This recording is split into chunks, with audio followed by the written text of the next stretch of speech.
நண்பர்களே, நீங்கள் பார்த்து கொண்டிருப்பது உங்கள் கௌசிக ரிவ்யூ. சரி வாங்க வீடியோக்குள்ள போய் என்ன நடக்க போகுது அப்படின்னு சொல்லிட்டு பாத்தீங்கன்னா, நம்ம விஜயோட பெரியம்மாவும் வந்துடுறாங்க. இப்போ என்னடா நடந்தது, பிரச்சனை எதுக்காக அவங்க வந்திருக்காங்க அப்படின்னு சொல்லிட்டு பாத்தீங்கன்னா, நம்ம விஜய் இருக்காருல, அவர் ரொம்பவே குழப்பத்தில் இருக்காங்க. இந்த மாதிரி ராஜேஸ்வரி அக்கா தானே மல்லியை வீட்டை விட்டு துரத்தி விடு, மல்லியை வீட்டை விட்டு துரத்தி விடுன்னு சொல்லிட்டு என்ன ப்ரெஷர் மேல ப்ரெஷர் பண்றாங்க. எனக்கு என்ன சொல்றதுன்னு சொல்லிட்டு தெரியல. அம்மா ஸ்தானத்துல வச்சு பார்த்துட்டு இருக்க ராஜேஸ்வரி அக்காவை, அதனால அவங்க கிட்ட எதுவும் பேச முடியல. நீங்க வாங்க பெரியம்மா, நீங்க தான் நல்லது கெட்டது எல்லாமே சொல்லுவீங்க, சொல்லி எப்படியான புரிவீங்க அப்படின்னு சொல்லிட்டு சொல்றாங்க. விஜய், நான் சொல்றத கேளு. மல்லிய மாதிரி ஒரு தங்கமான பொண்ணு வாழ்க்கையில என்னைக்குமே கிடைக்க மாட்டா. ஏன்னா எல்லாருக்கும் வாழ்க்கையில ஒரு துணைன்றது ஒண்ணு வேணும். அந்த துணை இல்லைன்னா வாழ்க்கையில யாருமே கண்டுக்கவும் மாட்டாங்க, எதுவும் பண்ண மாட்டாங்க. ரெண்டே பேர் தான், அந்த 2 பேர் தான் வாழ்க்கை ஃபுல்லா வாழ்ந்தாகணும். அதை ஃபர்ஸ்ட் நல்லா புரிஞ்சுக்கோ. எப்படிதான் குழந்தை குட்டின்னு இருந்தாலும் அவங்களுக்குன்னு ஒரு வாழ்க்கை வந்துடும். லாஸ்ட்ல நீயும் மணியும் தான் ஒன்னா இருப்பீங்க கடைசி பேசுறதுக்கு. அதனால அவளை ஏத்துக்கோ, யார் பேச்சும் கேட்டு அவளை விட்டுறாத. அவளை மாதிரி ஒரு தங்கமான பொண்ணு உனக்கு கிடைக்க மாட்டா அப்படின்னு சொல்லிட்டு ரொம்ப ஆறுதலாகவும் பாசமாகவும் சொல்லிருக்காங்க. இதை கேட்கும் போது நமக்கே ஒரு பக்கம் ரத்த கண்ணீரா வருது. சரிடா, அதெல்லாம் ஒன்றும் பண்ண முடியாது, நடந்து போச்சு, இதை விட்டு தள்ளு, அடுத்து என்ன பண்ணலாம் அப்படின்னு சொல்லிட்டு தான் நம்ம யோசிச்சாகணும். அதுக்கு என்ன முடிவு எடுத்திருக்காங்க அப்படின்னு சொல்லிட்டு பாத்தீங்களா, நம்ம பைரவி இருக்காங்கல்ல, அவங்க இருந்து ராஜேஸ்வரி கூட கூட்டணி வைக்கிறாங்க. ராஜேஸ்வரி ரஞ்சிதமும் சேர்ந்துன்னு மல்லியை கூட்ட, மல்லி வாடி வெளியே, உங்ககிட்ட கொஞ்சம் பேசணும் அப்படின்னு சொல்லிட்டு சொல்றாங்க. நீங்க எதுக்கு பேசணும், என்ன பேசணும், என்னென்ன பேசணும் சொல்லுங்க அப்படின்னு சொல்லிட்டு கேட்குறாங்க. உடனே அவங்க இருந்து, இனிமே இந்த வீட்டில் நீ இருக்க முடியாதுடி, என் தம்பி சொல்றதுக்கு ரொம்ப கூச்சப்படுறான், அந்த வீட்டை விட்டு நீ இப்பயே கிளம்பிடு, உனக்கும் இந்த வீட்டுக்கும் எந்த சம்மந்தம் இல்லை அப்படின்னு சொல்லிட்டு சொல்றாங்க. என்ன சொல்றீங்க அப்படின்னு சொல்லிட்டு நம்ம மல்லி சவுண்ட் விட்டு கேட்குறாங்க. நீ சவுண்ட் விட்டாலும் சவுண்ட் விட்டாலும் இதுதான் உண்மை, உன் வேலை தான் முடிஞ்சிச்சுல, வீட்டை விட்டு கிளம்புடி, இதுக்கு மேலே என்னடி வேலை பண்ற அப்படி இப்படி சொல்லுங்க. அரவிந்த் உடனே கல்யாணம் பண்ணி வந்திருக்காங்க, அது எப்படி விட முடியும், 2 மல்லி இந்த வீட்டுக்காக எவ்வளவோ பண்ணியிருக்காங்க அப்படி இப்படின்னு சொல்லிட்டு ஜாலரா தட்டாரு நம்ம அரவிந்த் அப்படின்னு சொல்லிட்டு ரஞ்சிதம் சொல்லிருக்கா.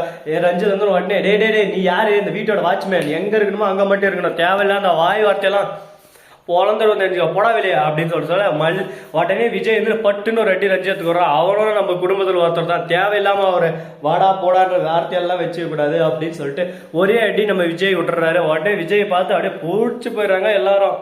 பரவாயில்லடா, நம்ம விஜய் இவ்வளவு நல்லவராகிறாரு அப்படின்னு சொல்லிட்டு ஒரு பக்கம் ஆச்சரியமாவும் இருக்கு. மறுபக்கம் என்ன நடக்குதுன்னு சொல்லிட்டு பாத்தீங்கன்னா, இதே வேகத்தை ராஜேஸ்வரி கிட்ட காட்டிட்டு நம்ம மல்லி வீட்டுக்குள்ள வச்சிருந்தா இன்னும் நல்லா இருக்குமே, ஆனா அதை மட்டும் ஏன் பண்ண மாட்டேன்றாரு அப்படின்னு சொல்லிட்டு ஒரு பக்கம் கடுப்பாவும் இருக்குங்க. கடுப்பு அப்படின்னு சொல்லிட்டு கடுப்புலயே நம்ம போயின்னு இருக்கோம். இதுக்கு நடுவில் இன்னும் எதுவும் பிரச்சனை வருமா வராதா, எல்லாமே ஸ்மூமா நடக்குமா நடக்காதா அப்படின்னு சொல்லிட்டு ஏகப்பட்ட சந்தேகங்கள் நம்ம மைண்டுக்குள்ள குருன்னு ஓடினே இருக்கு. இதுக்கு எல்லாமே ஒரே வழிதாங்க, தீர்வுன்னா ஒரே ஒரு தீர்வு தான். அந்த தீர்வை பண்ணிட்டோம்னா நாம தான் கபிலா, அடிச்சு ஆடு கபிலா அப்படின்னு சொல்லிட்டு டைலாக் எல்லாம் ஓடலாம். அப்படி என்னடா தீர்வு, என்னடா பண்ணோம் அப்படின்னு சொல்லிட்டு நீங்க கேட்கறீங்கன்னு சொல்லிட்டு எனக்கு நல்லா கேட்குது. அது ஒண்ணும் இல்லைங்க, நம்ம ராஜேஸ்வரி இருக்கல, அவ கன்னடா, அவங்க ஹஸ்பண்ட் கன்னடாவில் இருக்காரு, அவருக்கு ஃபோன் பண்ணி அவர்கிட்ட பேசி அவங்க ராஜேஸ்வரியை கன்னடா வர போக வச்சுட்டா.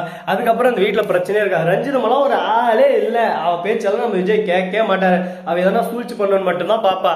ஆனா ராஜேஸ்வரி இந்த வீட்டை விட்டு துரத்துறதுக்கான முயற்சி முழுசுங்க இறங்குவா. அதனால ராஜேஸ்வரி அடிச்சு ஓட விடணும், அப்பதான் நமக்கு பிரச்சனை சால்வ் ஆகும் அப்படின்னு சொல்லிட்டு யோசனை இருக்காங்க.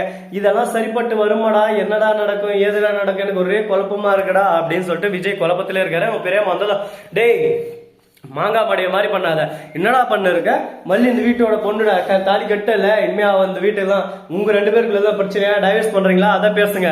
அதை விட்டுட்டு அவ சொன்னா இவ சொன்னா என்ன, இவதான் வாழ்க்கையை தீர்மானிக்கிறதுக்கு யார் பேர் லாடா, பெத்த அம்மாவே இருந்தாலும் சரி இருக்கட்டும், அவங்க பேச்செல்லாம் இங்க வந்து எந்தெந்த விஷயத்தில் கேட்கணும் அதுதான் கேட்கணும். மல்லிக்கு என்ன குறை, என்ன பிரச்சனை, அவன் இந்த வீட்டுக்கு எதுக்கு உனக்கு சரிப்பட்டு வரல, சொல்லு ரஞ்சிதா நீயே சொல்லு அப்படின்னு சொல்லி கேட்க, அவன் நம்ம ஸ்டேட்டஸ்ல இல்ல, அது மட்டும் இல்லாம என்ன ஏத்து பேசுறா, தப்பு செஞ்சா யாரா இருந்தாலும் தான் பேசுவாங்க. ஸ்டேட்டஸ்னா என்ன பெரிய ஸ்டேட்டஸ், இன்னைக்கு பணக்காரனா இருக்கிறவன் நாளைக்கு பிச்சை எடுத்துணும்பா, அது தெரியுமா உனக்கு, யாரையும் குறிப்பிட்டு எதையும் பேசக்கூடாது, காசுன்றது வரும் போகும், குணம்ன்றது எப்பவுமே நிரந்தரமா இருக்கும். மல்லிகிட்ட என்ன குணம் தப்பா இருக்கா, அப்பா நைட்ல வெளியே போற அப்படி இப்படின்னு சொல்லிட்டு சொல்றாங்க. எப்ப இது வரைக்கும் பாத்துக்கிறீங்க, என்ன ஆதாரம் இருக்கு, யார் கூட போன சொல்லுங்க அப்படின்னு சொல்லிட்டு நாக்கா போடுங்கிற மாதிரி 4 கேள்வி கேட்டாலும் நச்சுன்னு தரமா கேக்குறாங்க. என்ன பேசுறது ஏது பேசுறதுன்னு சொல்லிட்டு தெரியாம, ஐயோ என்னடா பாயிண்டா கேக்குறா அப்படின்னு சொல்லிட்டு பயத்துல இதுக்கு மேலே இவங்கிட்ட பேச்சு வச்ச கூடாது, சைலண்டா இருப்போம்னு சொல்லிட்டு மௌனமே சந்தன்னு சொல்லிட்டு மௌனமா இருக்காங்க. இதுக்கு மேலேயாவது என்னடா நடக்க போகுது, இதுக்கு ஒரு தீர்வே இல்லையடா, இதுக்கு ஒரு எண்டு கார்டே இல்லையா சார் அப்படின்ற மாதிரி தான் போயின்னு இருக்கு. எண்டு இருக்கு, ஆனா எப்போ வரும் எதில் வரும்னு சொல்லிட்டு யாராலையும் சொல்ல முடியாது. கூடிய விரைவில் கூடிய சீக்கிரம் வரும், அப்ப நீங்களே தெரிஞ்சுப்பீங்க, ஓ இப்படியெல்லாம் நடந்துச்சா, ஓ அப்படியெல்லாம் நடந்துச்சா அப்படின்னு சொல்லிட்டு தெரியற நேரம் உங்களுக்கே ஒரு பக்கம் ஷாக்கிங்காகவும் இருக்கும், ஒரு பக்கம் இன்ட்ரெஸ்டிங்காகவும் இருக்குங்க. சரி போனது போச்சு, வந்தது வந்துச்சு, அடுத்து என்ன பண்ணலாம், அடுத்து நம்மளோட மூவ் எப்படி இருக்கணும் அப்படின்னு சொல்லிட்டு ஒவ்வொரு விஷயத்தையும் திங்க் பண்ணி மண்டைக்குள்ள குர் கிர்ன்னு ஓடினே இருக்குங்க.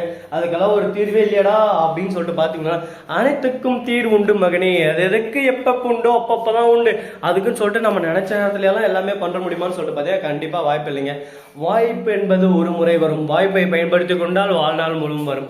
ஸோ நண்பர்களே, இந்த வீடியோ பிடிச்சிருந்தா லைக் பண்ணுங்க, கமெண்ட் பண்ணுங்க, ஷேர் பண்ணுங்க, டிண்டிங் பெல்ல தட்டி விட்டு போங்க. அப்பதான் நாம் போற அடுத்தடுத்த வீடியோ உடனுக்குடன் வரும். மிக்க நன்றி. தேங்க்ஸ் ஃபார் வாட்சிங். Tata, see you. நன்றி, வணக்கம், வந்தனம், வருக தருக.